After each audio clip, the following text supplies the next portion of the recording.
Your child has been labeled. Now what? Hi, I'm Sylvia Badwi, and I'm the founder of Agora Prep Academy. I'm here to give you 3 different tips on how to overcome the label situation. So your child, you take them to the psychiatrist, you take them to the pediatrician, all of a sudden they say to you, oh, I'm sorry, Mr. So-and-so, your child is on the spectrum, or they have ADD, or they have OCD. Whatever it is, it becomes, their diagnosis becomes clear to you, and you think, oh, a lot of things make sense now. Now I know why they do X, Y, Z. Well, they go back to school, and of course you have to submit that diagnosis to the school. And the next thing you know, their label becomes their everything. Everything becomes situated around the fact that they are this. They are no longer little Johnny or little Catherine. They are the OCD child or the ADHD child. We shouldn't do that. I'm here to tell you that first of all, the child is not their label is not the child.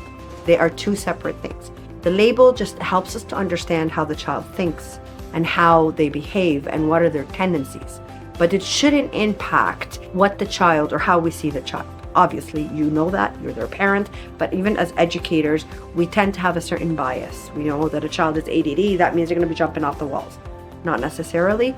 ADD doesn't manifest the same way in boys and girls, and it doesn't manifest the same way in a lot of people.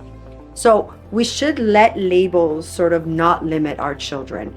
And the way we do that is, the first thing is, we can't allow children to understand that that can be a crutch for them. We have to let them know, yes, you do have ADHD. It's hard for you to focus, but that doesn't mean it's impossible. We still expect you to focus. We're still gonna play concentration games because your label is not your limit.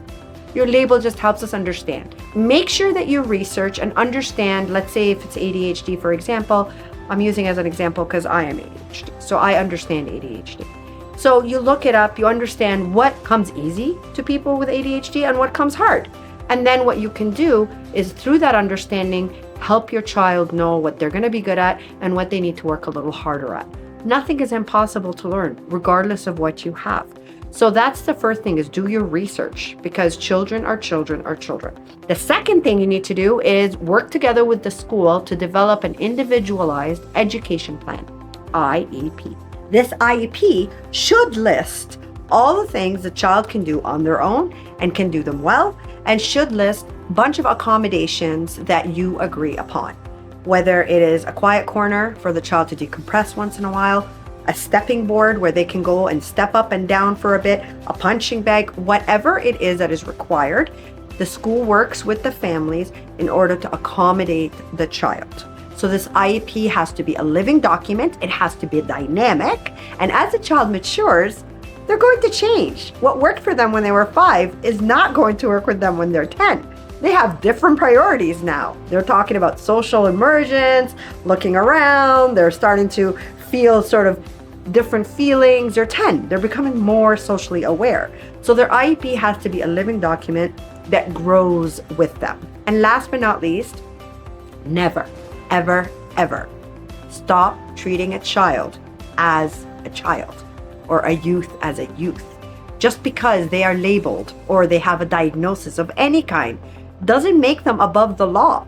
They still have to learn respect. They still have to be disciplined and be taught functional life skills, such as, let's clean up after ourselves. We do not talk back.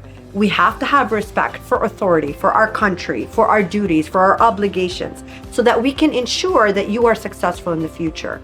Yes, you may be on the spectrum. Yes, you may be ADHD. That does not at all absolve you from being a good human being, cooperative, kind, loving, and understanding that you have responsibility and you have duties that you have to fulfill.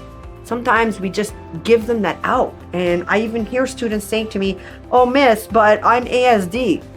So what? That doesn't stop you from being respectful. It offers you different challenges, I'm sure, but it doesn't stop you from being respectful, from being kind, and from being human. So at the end of the day, parents and teachers need to work together to ensure that labels are not empowered, and that you disempower disability by only empowering ability. Do you have a child who's been labeled? Whatever that label is, we can help. Please follow us on all of our social media outlets. We've got so much research. I write blogs about this. I talk about this. I'm very passionate about this, as you can tell. So agoraprep.com, and please subscribe and follow our channel.